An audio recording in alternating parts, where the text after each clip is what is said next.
My name is Derek Johnson. I'm originally from the Eastern Shore of Maryland. I'm an educator. My brother's name is Julian A. Johnson, and he is incarcerated in a prison facility in Jessup, Maryland.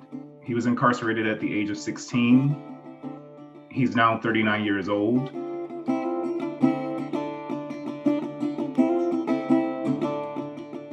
"50 years is a very long time, for that action at the age of 16.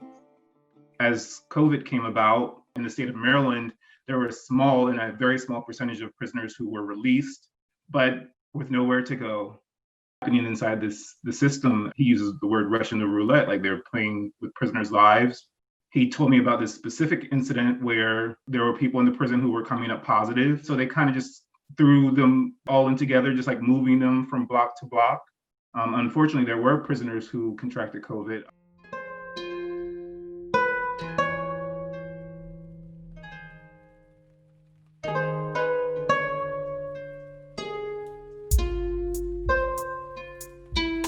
When the pandemic first started, they were doing like small precautionary measures, like making sure that the guys only slept in their beds in one direction. Some prisoners were given masks. It was not like people were very concerned because a lot of people are not coming in and out.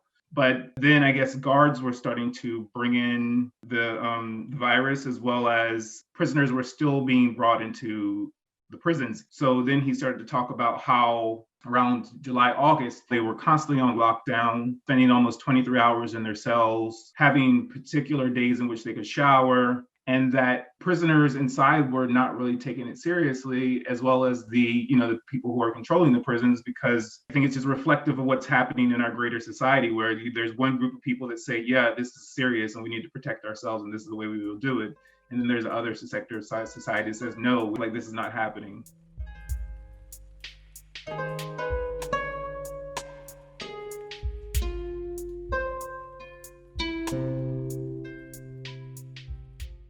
I mean, it's already stressful being locked up in prison. I mean, it's stressful, but now you have to take your health into consideration. And I guess access to healthcare is not that great, since he's seen and witnessed, inmates around him with the virus and them not getting a lot of attention, a lot of support health-wise.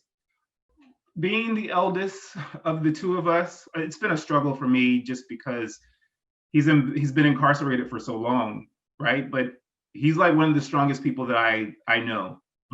Like I haven't heard from him. So, right now I don't know what's going on. So it's like that, the unknown, like he could be in a cell quarantined with COVID or something could be going on. And we have no idea, no information about that.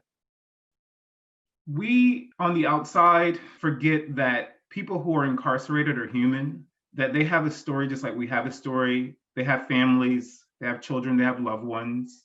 And they're not toss away people. They, like our older relatives in nursing homes, are very vulnerable and are dying at a higher rate than people here on the outside world. And that's not something that we should just say, oh, it's okay because those people committed a crime.